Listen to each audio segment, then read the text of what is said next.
Hey. What's happening, people? It's your girl, Sonia Pinto, and you are tuned into the Tuchapiane show. Today, I have an amazing guest right here in the building. Nikona Polycarp Otieno, aka Mr. Fancy Fingers, aka Baba O. He is an instrumentalist, a producer, a songwriter, a composer, and a singer. Yeah, I'm Wisho. Tutacha hanging. No, you are a singer. What do you mean? Thank you for having me, man. How are you doing today? I'm doing great. Yeah? I feel good, even though I didn't sleep much, but it is what it is. Why didn't you sleep? Sorry. I'm currently by myself in the house because my wife had to go to work in Diani. So I'm with my son, and yesterday he was crying the whole night, Mom. Oh, really? Yeah. So it was just very intense, and he just wanted his mom, and it was very tough. So I had to just try and comfort him the whole night. And before you know it, the sun is up, and I have to get to work. So yeah. Man, so here you are. You're a father. How is it being a father? It's so many things, to be honest, but it's very fulfilling. It's like a life. There's so many lessons in it. Yeah. Even if it's because my son is just 1 year 8 months, and in that short time, I feel like my life has been transformed in so many ways, in the kind of person that I am, what I aspire to be, my values, my principles, my ugly side, even my bad side. All those things are very much exposed. So you get to know yourself so much more if you try and be as involved as you can. Yeah. The whole process, yeah. I love it. Yeah. So here we have you 10, 11 years. We did not know that actually still stroke silent waters run deep. My bad. Here you come and you bring us a bang. We're talking about father studies. Yeah. And you talk about a lot of different things. Now, for me, I really fell in love with the sound. First of all, I feel like you're an amazing singer. Oh, really? Yeah, you are. I was like, haya, kumbe umse akona two vocals. Thanks. And you are talking about a couple of things that I feel a lot of people need to talk about. You're breaking the norm with a lot of things that you're talking about. Yes, sir. Now, in Daddy Issues, you talk about childhood trauma. Yes. With Della. Why did you feel the need to highlight this? So I know for a fact that all our issues, even as adults, everything stems from our childhood traumas. Everything. Like, that's what defines us. The good, the bad, and the ugly. Yeah, so if you don't get to properly analyze yourself, and especially because the song talks about expecting a child, and now you're going through all these emotions and trying to figure yourself out. Yeah. So if you do not analyze yourself before your child comes and know exactly who you are, what you stand for, to your principles, or what are what's your bad side, how do you act when this happens, then when the baby comes, because now the baby leaves you completely bare. Yeah. And when you're bare, you're the most vulnerable. True. Most vulnerable when you're attacked or anything happens, you react very quickly, or it's just there's so much happening and all at once. I can only imagine. Yeah. Completely. You are exposed as a whole person, and you bring this vulnerability, you bring this very emotional side. Yeah. So has this always been there, or did this happen now when you actually got a kid? Because you're very vulnerable. Yeah. I'm talking about you're very emotional, and I love how you bring your music and you put your words. Yeah. So has this always been there? Ama ilikuja tu when the kid came? I mean, this honestly is the most vulnerable I've ever been, to be honest, because growing up in the society, it doesn't matter how much sometimes you try to be vulnerable, because we are told as young boys that you need to be macho, you need to be this and that, you need to portray a certain, you need to be strong, can't cry, all these things. So sometimes we mask a lot of our emotions as men, a lot, and then we go through so much, because even the other day statistics came in that most suicide cases are men. Yeah, I and think it's really 70%. happening rampantly. Yeah. Exactly. So now with having a baby, then that takes a complete turnaround because you, as a parent, even it's the same with the mother, but you, just as a living being, you love this person with all your heart, all your might, your everything. Everything, and yeah. that now leaves you completely bare. True. And as I said before, opens so many wounds that were there before. So if you do not get in touch with yourself and try and be as vulnerable as you can, yeah. And also now just changing that stereotype that vulnerability is weakness, because it is your strength. It is. Yeah, you get to be a better person by being. Yeah. So take us back to when you were raised in Kariobangi South. Yes. How was your How did you know that? upbringing? How was your upbringing? Were you my neighbor? Yes, you did know. Oh, you were that Nilikuwa Sonia. tunakuchungulia. Growing up in Kariobangi South, Sao was, I wouldn't change that for anything. To be honest. Anything. Like the childhood, those days when us guys were growing up, of course, there was not much internet, not much like going on in the world. So you're just really exposed to the outside. Yeah. And of course, that now, I realized even later on, makes you very innovative. Because you have to find ways to entertain yourself as kids. True. And you just come up with so many things, so many games that now are non-existent. I know you also used to make guitars out of cottons. Look at that. Imagine, Wow. Like out of Kimbo tins. And wood. And it wasn't functional. It wasn't like I couldn't play it. But it Just was like, a guitar, you know? Yeah, and I was a very artistic person all around. So I used to like art and craft. I used to paint and draw as well. Yeah. And music was also my one of my loves. Now, I know you first started with the piano. Yeah. And we all know you for playing the guitar. Yeah. But little did I know, so I found this out very recently and I was like, what? You can also play the piano. So can you play any other instruments? So my playing is not like, it's not the best. It's just very basic. Okay. So it's like musical knowledge basic. Okay. So when I say I started with the keyboard, it is that, but I wasn't trained by anyone. It was just by ear, just listening to music playing on radio. Yeah. I just start playing along Christmas carols or whatever songs comes on radio, and just play along. And that was just my love for music, and also learning music theory when it was still in. I don't know if is it still in school? I think I don't think so. Maybe high school. Yeah, high school. Some high schools have. Yeah. So when we used to have music, I used to love the theory of music and just putting the notes together and just the whole theory. So I used to now apply that playing piano because it was the only melodic instrument that I had. Then I also used to play drums, actually, percussion. Oh, nice. In school and in church. Yeah. So guitar came after high school, actually. Now, and I noticed in one of the songs you bring in the Kirundi and the drums. Yes. How I Met Your Mama. Yes. That was amazing. I honestly loved the video and the visuals were so inspiring. And your kid, oh my God, so cute. So here you have an album, and it's not just an album, but then you come with a series of books. I know it's called Papa and I series. Yes. So you come up with the book which is called Written in the Stars. Yeah. I would want to know what prompted this, because it's like how you describe it. It's like a baba shower. You know how we're used to. That's exactly what I call it. What you call it, yeah. Could you please now, for the people listening in and don't understand how this came about? Wow, there's so many angles to this. So when I was just about to have my son, he's called Sulu. Sulu, yeah. I had all this, sometimes as a man you just want to plan ahead. You're like, okay, this is how I want to raise him. This is how I'm going to take him to school. This is how the values I'm going to instill in him.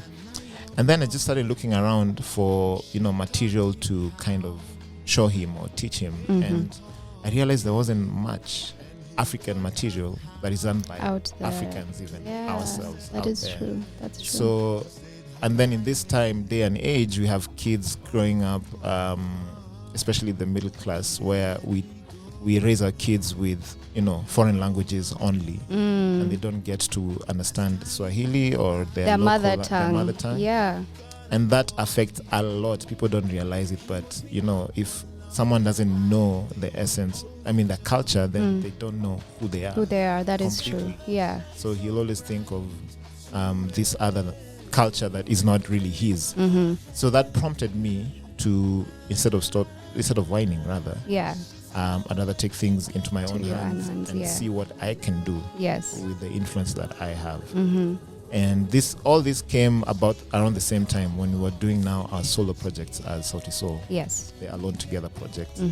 And my inspiration was because everything was just about my son. Your was son. about to be born. To be born, yeah. And I just put all my creative energies in there and say, this is what I'm going to do. So it's a whole work of art. So it's music, and now the books. Yes. And there's more content also coming. Yeah. Yeah. So I heard you've written 8 books in total. Yes. Only released 2. Only released But 2. 8 books were done and dusted during that time when I was being creative. Yes. So this is actually April last year. Okay. Yeah. And you also wrote it with a lady called Melissa Waku. Yes. Why her? Melissa is honestly sent from heaven, to be honest. Yeah. You know how they say when the student is ready, the teacher appears. Appears, yes. And that's exactly what happened. Or when you're just in a certain space, those energies always just come to you. It's so interesting. Yeah. So I met her through her brother, who's also a good friend of mine. And we're just talking randomly about, I think I was looking for a house at that time. Okay. COVID was crazy. Crazy. So, yeah, people were moving house and stuff. So I was Yeah. like, okay, I need another house. And as I was doing that, so I told my friend, as we're driving together, and he's like, my sister, the house she's living, there's an empty house next to her. Yeah. Let me call her. So we called her. And then I was like, okay, can I go see now? I was like, just random. It's like, yeah, you can come. So I went there, started talking. And then she's like, yeah, I do this. I'm also, so she's a mother of 4. Okay. And she's written, how many books? Melissa, don't kill me. I think about 5 books. Okay. And she's a homeschooler. Oh, wow. So she's homeschooled her kids.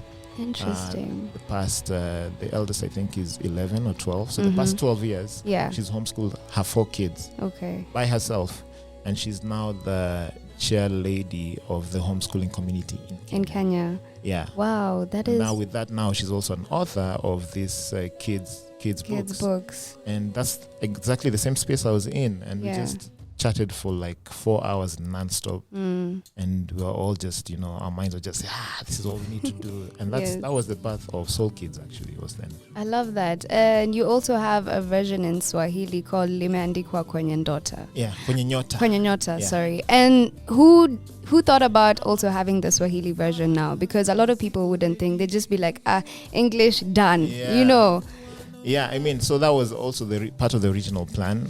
In my seeking for, or rather looking for content that is Pan-African. Yeah.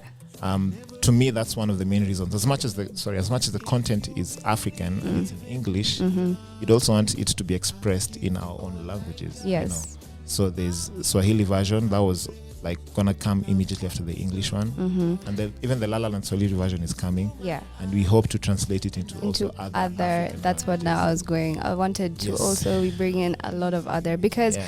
it's very important. I know also my brother, do not kill me, bro.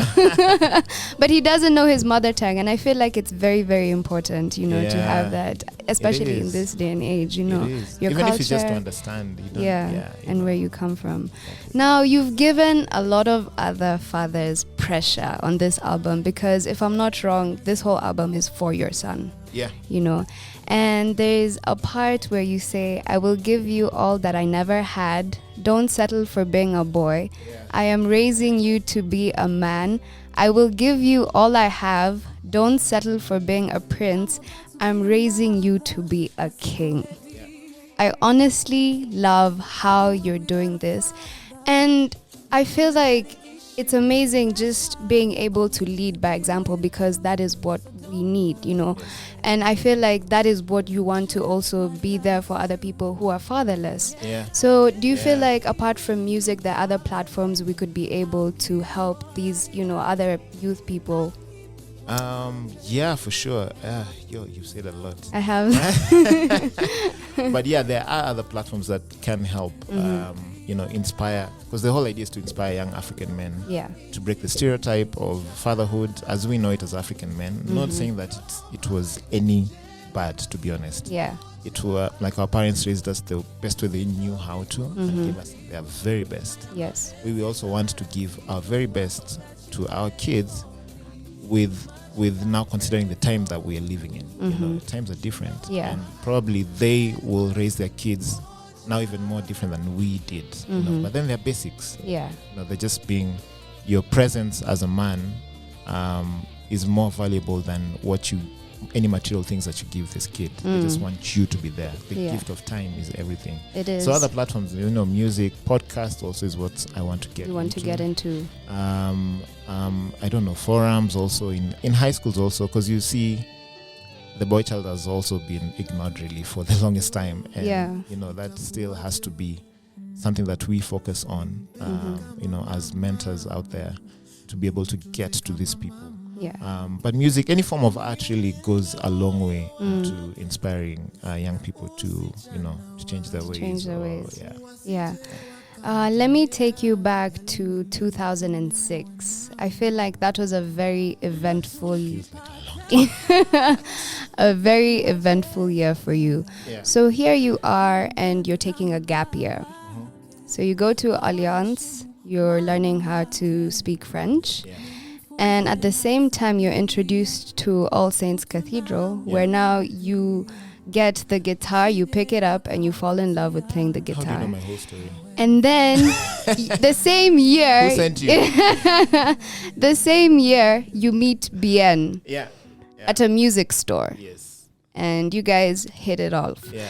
So put me in your shoes. It's so crazy for all these things to happen all at once. That's true. How was it happening in your head, and how was this whole transition? Because a lot has happened, and it's I wouldn't even imagine how it was. Yeah. Just big in your shoes. Yeah, I'm trying to go back and try and be in the present, in the past. In the past. Try and see what I was thinking. But to be honest, so this is after high school, as you said. Yeah.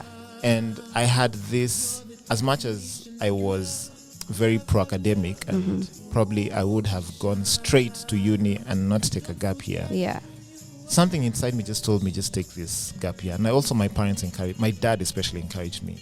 Just take a year off and see what it is that you really want to do. Yeah.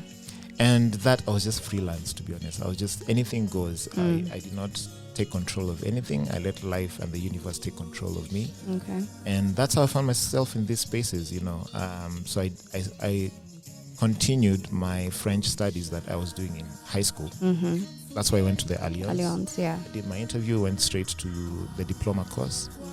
And as I was doing that, going to Alliance is also a cultural center. It is. So in there, you meet so many people. So it's vibrant. Yeah. I don't know if it's as vibrant as it used to be, but there used to be either there's a play, there's rehearsals for a play inside, maybe more than one. Yeah. Then there's a band rehearsal for some event there. There's an open mic every Thursday. There's people playing board games. There's people singing outside the Alliance in the stairs. So it was just very. I love that, like a very creative space. Extremely, man. Like I literally give all my, all my flowers and everything to Alliance. Yeah, because that's what made who you I was. and shaped. Even a lot of upcoming people used to go there. You know? Yeah. That and KNT as well. Kenya National Theatre. Yeah. So during that time, I don't know, just letting go, and that's how all these things happened the way they did. It may be by chance, but I believe it was destiny. Yeah. Even how it happened. So even as I met Bien, for example, during those days, young people like us never used to carry guitars. So it was a phenomenon. So that's why we looked at each other like, oh, you're carrying a guitar. Oh, even you. So we didn't even talk to each other at the shop. Then we ended up going to the same audition at Alliance Française, and we hit it off from there, and the rest is history, to be honest. Yeah. Would you tell us about your first love, Cecilia? I was like, that must be where you got all this info from. Cecilia, oh my God, Cecilia was my first love. she loved wearing this beautiful red dress that she never took off. Red wine dress. And I got her, I just picked her off the streets, actually, one of a very good, fine, sunny afternoon. Yeah, when you were supposed to go buy a phone. Imagine. This guy was sent to go buy a phone. I could decide, Apana, let me first go to this store that I always go to, you know? Yeah. And there you saw Cecilia. Yeah, I saw Cecilia. And I mean, that guitar was the definition of, really made me who I am right now. It was a very simple, it was actually, I think it was made in Taiwan or something like that. Yeah. And that's a guitar actually that now when I was done with it and as I started playing now better and got better guitars, that guitar rotated around many young musicians. People.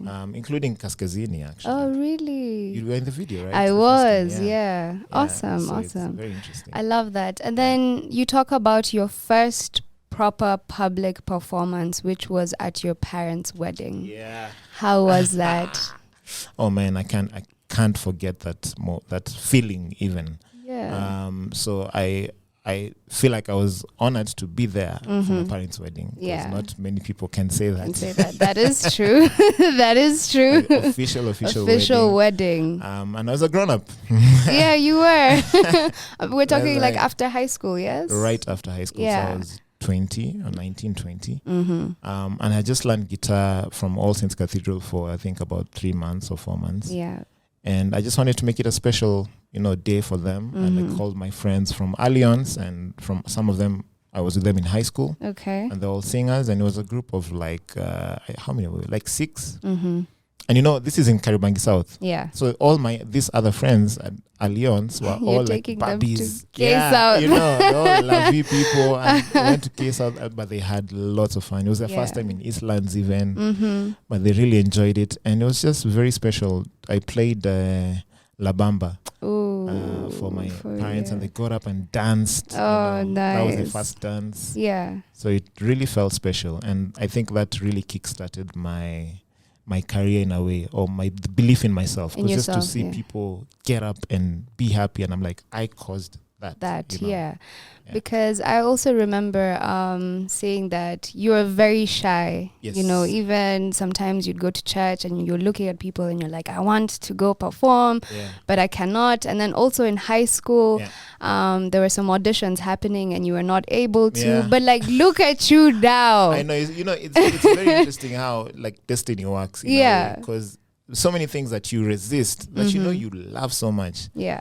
And then you just find yourself there, one way or the other. You try once, you don't have the balls to do anything. Yes. Try again, like maybe not this time, and then you just find yourself. So same thing. Like so many auditions or so many instances where I would have been in those spaces, I would have put myself, and I know I had the talent and the passion. But I just could not get myself to do anything. But I guess everything has its own time, right? Yes. Yeah. Yes. That's true. Now, I want to talk to you about your first band before Sauti. Yeah. Your childhood friend Ibra is the one who introduced you to your first band at Papa Center. Yes. Could you tell us how that experience was for you? So again, I was very shy. So I'm an introvert. Introvert, yeah. I wouldn't say I'm shy now, but I guess when you're younger and you're no one really tells you you're great, no one gives you affirmation. Yeah. So I didn't really feel, just brave enough to walk and get myself into such situations. So I started playing. And Ibra, who was a bit older than me, like 2 years older than me, so he was a drummer. Yeah. So he was already playing music in places. So I was like, I want this guy to hold my hand and just take me to places. So he had me playing, and he's like, yo, there's this new church, Papa Center, and this is Pastor Julian, for those who know him. This is when he began his church. Okay. And it was very new. So he was like, yeah, I want you to come and play. I was like, okay. I've just been playing for 4 months. I don't know much. Yeah. But okay, if you insist. They're like, yeah, you're doing so well. Just come. And I found myself there, and it was extremely challenging because now you find like properly seasoned musicians yeah, there playing in church, and I was like, okay, let me just immerse myself. Yeah, you're with the big boys. With the big boys. Yeah. Yeah. So that was. I mean, I think it also made me, because I don't like being comfortable. Also, as much as I'm shy, I don't like being in a space where I feel like everything is flowing, and I just like to challenge myself every time. Every time. Even with the singing now, it's the same thing. I just wanted to get myself completely off of something that I'm used to, routine. And that is something that I always try to do. Nice. Yeah.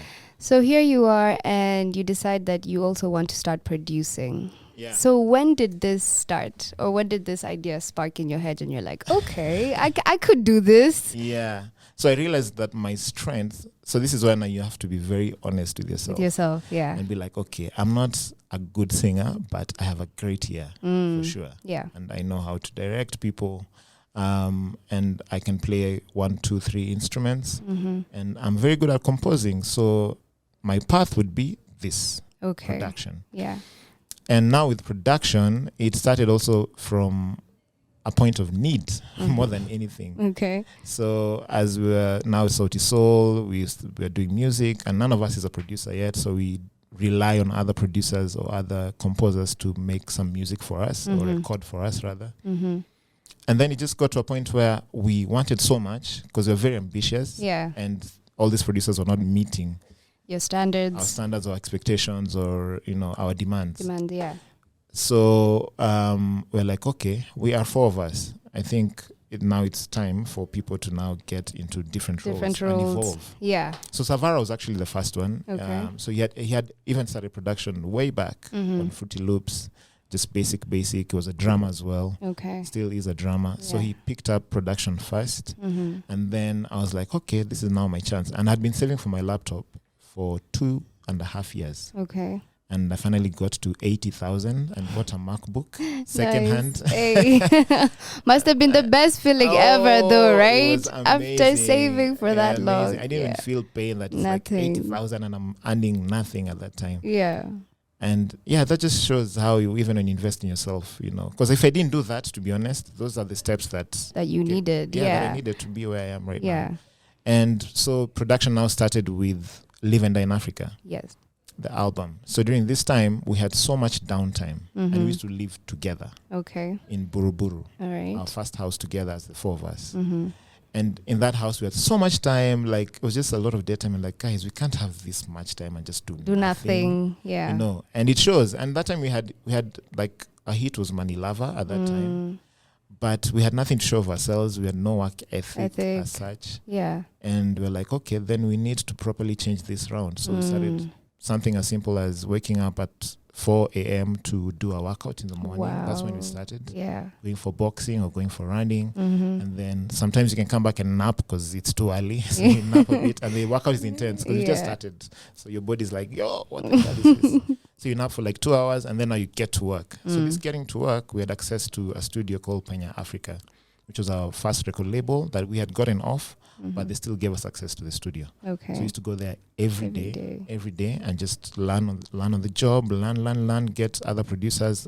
People really helped us were Sedo, actually. Sedo, Dili, and Yulopa. Okay. So those 3 really helped us with production. Yeah.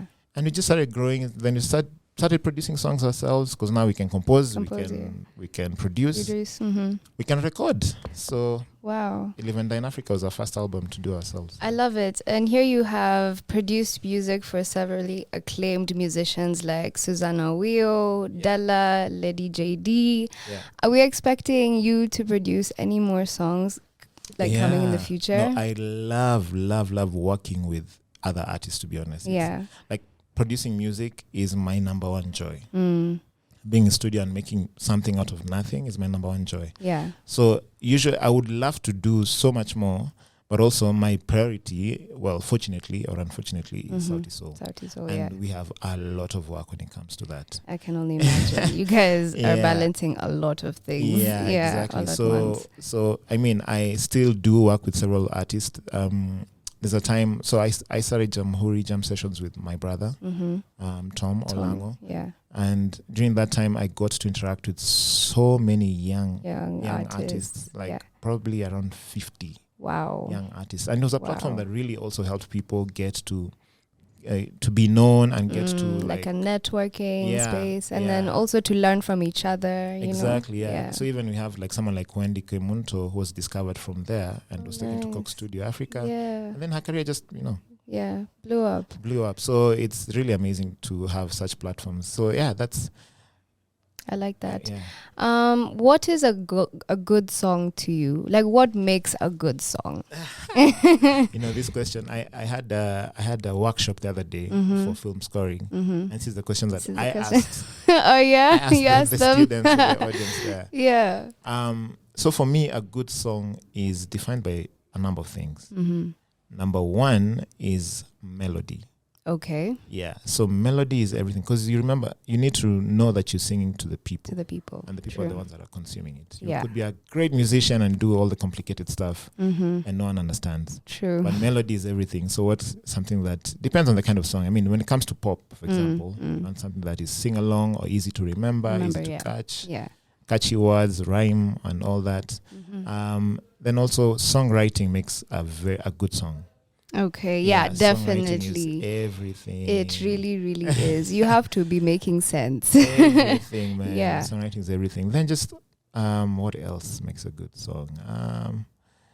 Rhythm, for sure. Mm-hmm. So you need something that people, again, it depends on the genre of the music, but something that you want people to remember, whether it's because every song has an identity sound, Yeah. So every song, there's something that stands out that people remember with, whether it's a bass line, whether it's some triangle, whether it's a guitar line, something. That's how people remember music. Yeah. And if you don't have that, then your song would be as memorable as you'd want it to be. Yeah, and there are many other things around it, but those are my main three. Yeah. So here you are, and you've met a lot of youth artists. Where do you think the Kenyan sound is going, or what do you think about it as of now? Yeah, the Kenyan sound. Yeah. It's so the. I think where it is right now, to be honest, there's so many creatives now more than ever. Yeah. There's and that is maybe because they've seen it works, and also people are more exposed to stuff that maybe we didn't have growing up. So the internet has everything, and also parents are more open to let their kids get into music, for example. Yeah. So that really helps the industry now become better in terms of quality, in terms of competition, healthy competition amongst the musicians. Yeah. And that just makes the industry grow better and better. So the future is honestly really, really bright. And I don't want to be left behind also. Definitely. I want to be connected to the young ones. Even right now when we write music, we always bring like people to help us write that are very young and are of another generation, because that's how you get to even understand what they're going through right now. Exactly. So it's very, honestly, it's like, the other day we had a songwriting camp, and we had a 21-year-old young man and a lady also. And I didn't see myself as a 21-year-old getting into such a platform even, to write for Sauti Sol or, play for Sauti Sol. And they're very confident about themselves. Yes. They know their abilities. That's something that we didn't have, to be honest. Yeah. And that's amazing, Here you are, and a lot of people probably don't know this, but you're big on regimens. Like, if it's, you guys are also being taught, you work out, you have classes every day. How are you so humble, yet you're so big, but, you're so humbled because you have teachers, for example, like you have Manasseh Uzule. Yeah. So, how? Because a lot of about me. I did my research. I love it. Thank you. So please, can you tell people why it's important to have these qualities no matter how big you are? Listen, learning never stops. Never, ever, ever, ever stops. Can you please say that again? Please. Never, ever stops. And the more successful you become, or the bigger you get, the harder it is, to be honest. That is true. Because every step, so even for us now, every step of the way, we are entering into new territory. Yeah. So now when we go on an international tour with proper venues, and we go there, and then we see now someone like Burna Boy, for example, perform in a 20,000 arena. Yeah. properly with a band and is performing so well. Mm-hmm. We're like, okay, now this is where we want to enter. And we have to learn. You have to be humble, because even if we are as big as we are in our country or in our region, you still have to humble yourself. Yeah. Not humble like that one for Kenyans of Kompole sana. It's no, just but you want to learn. Yeah. You always need to learn. And then, funny enough, I've been reading a book on Stoicism. I don't know if you know what Stoicism is. No. It's a Greek philosophy, old Greek philosophy. And it was talking about how, as a human being, you always need to have a plus, a minus, and an equals. Okay. So a plus is someone who is better than you. All right. Who you learn from. Right? An equal is someone who's same level as you, and someone who can challenge you. Okay. And you can have, like, if it's maybe you're a boxer, you have someone that that if you want a proper challenge, this is the guy. This is one time you'll beat him, another time he'll beat you. You. And then a minus is someone that you teach, that you mentor. Okay. And by teaching, you actually end up learning more than by learning from someone else. Yes. So if you keep this throughout your career, it doesn't matter how big you become, like the likes of Michael Jordan was still under his coach Phil. Yeah. And that's the person that he really learned from, and he didn't ever say that he's better than him. Yeah. So yeah, it's just always learning, to be honest. Do you have a morning routine, or do you have like a routine on your day? Like, what is it in a day in your life? Yeah, so that has changed since Sule was born. Sule, what you doing? Yo! You're messing things up for daddy. Yeah, no, he's not, to be honest. Yeah.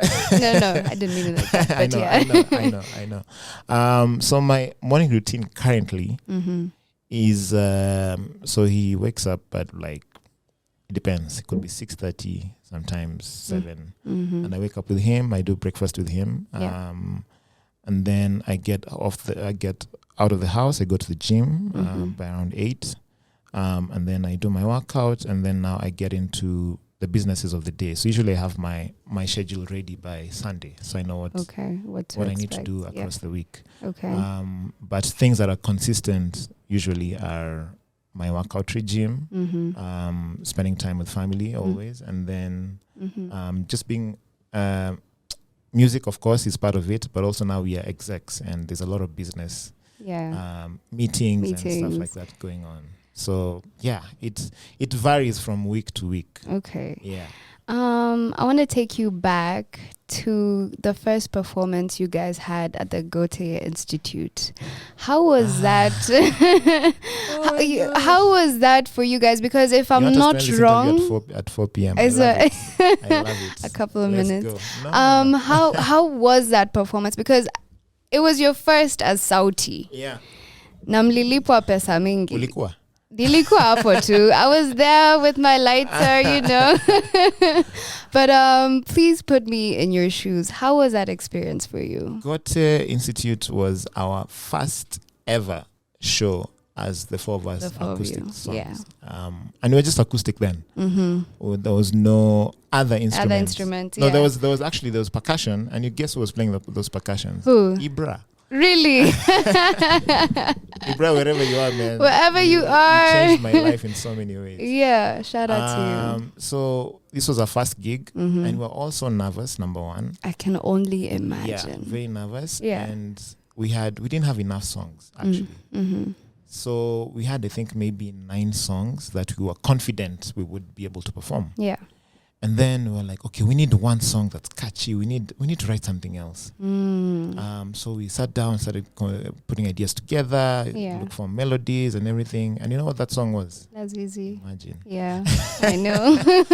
And Lazizi now became a hit. Like people asked for it 3 times. We didn't even expect. We didn't know it was that big. It was that big, yeah. We don't know what about it. People loved, but that was instant. And that show was such a big concert. Well, we had our girlfriends then and part of family that came through, so they were the majority of the crowd. Yeah. They came to support. All the same, it was such a beautiful gig. We got our first payment. That was our first paying gig, and it was 50,000 in cash, 50K. And we were given in the backstage and we were all just in shock. We're like, and it was December. Yeah. So we all got 12,500 each. Christmas was good. That money didn't end up by the way. I did shopping for the house. Oh, I went nice. out with my friends. Yeah. I don't know, I bought what else. And I still had some money on the 20th of December after Christmas. I love to see it. I honestly, I did my research. Your journey has been beautiful, to be honest. Did your research. I really appreciate that. Thank you so much. That doesn't happen much, to be honest. Yeah, really. Any interviews we go for, we're just like, so where do you see yourself in the next 5 years? No. And it's all controversial questions. Yeah. This is great. I really wanted to tell people your story, because this is you. We're talking about your project. We're talking about you being a dad. What challenge would you want to pose other fathers out there? Because they need to be told these things. I know. Please, can you tell them a word of advice? Can you challenge them on something? Because honestly, you've hit the bar high. I wish my dad would just release an album for me, You know how tough that is. If we get another baby, what am I going to give to them? It's okay. I know you think of too something. So I don't know if I'm one to advise, to be honest. I'd say inspire, not advice. Okay. I mean, I have no experience as a father, really. It's just barely 2 years. But I'd like to inspire from the angle of people really, or rather dads, trying to be as present as they possibly can. For me, as I said before, it's about the time. Yeah. And these kids, a kid growing up in Kibera and a kid growing up in La Vie don't know anything different. To them, it is you as dad and you as mom. You're there with them, or even if you're separated, it's perfectly fine. Whoever is there, who is showing love and being present to them, that's what matters to them completely. Like, they don't know that my friend has a better house, in quotes, or my friend has a whatever. That's true. They don't know that. They don't know, So that is what we really need to give them and be present. And of course, especially men, because we tend to back up a bit, especially even when they're younger. True. Because we feel like it's all the mother's work to do. Just being more involved, and you'd see the fruits, to be honest. Like, you get really, you really bond with your child. Yeah. And that bond starts then, because now this kid will never, ever forget. They'll never detach from you. Even now, if I leave, I am sure Still. If I happen to leave for 5 years, for example, and come back, he will still remember me. Or he'll be calling my name every day. That's what happens when I go on tour. The last time he calls my name every single hour. Day. Oh, and wants to see me. So awesome. It has a big impact, and we want to nurture better people in society. People who are more in touch with themselves. People who show love to others. People who can be vulnerable. Exactly, and also know that it's a safe space to talk. Yes. And also have more baba showers in future. Exactly, as men, we don't really... first of all, society also excludes us from these things. So even there's a baby shower, you don't feel like you have to go. You're like, okay, you ladies go. I will come later to drink in the evening. So as men, even for each other, it's not just about the mother and the child. Yeah. So what do men do for each other when this man is about to have a baby? True. How do you advise them? How do you just talk about the realities? Because there's so many realities that hit you, my friend. That is true. It's not easy. It is not. Last question before we go. Why? I know, right? Hata tulikuwa tunaambiwa time, guys. What would you want to be remembered for? Where we go. That's a deep question. Yeah. I'd want to be remembered for doing what's right, for just trying to change the narrative and being brave about it and not thinking too much of what other people say.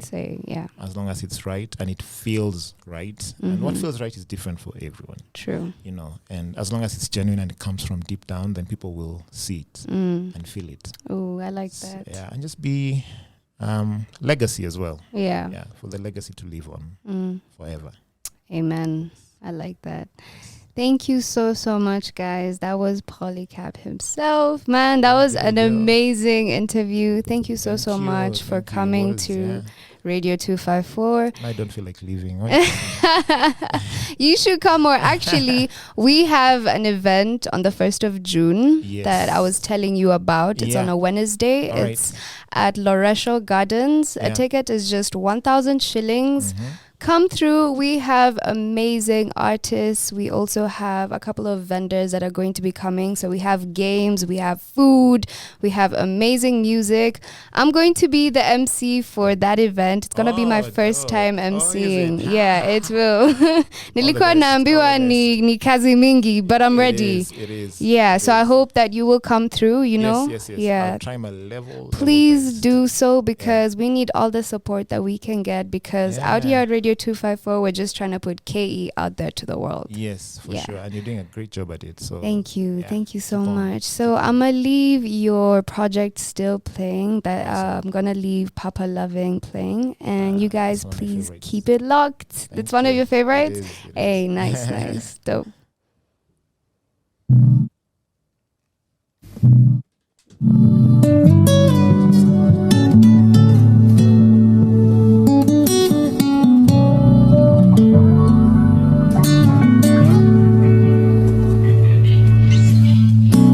Used to lift me up when I'm feeling low.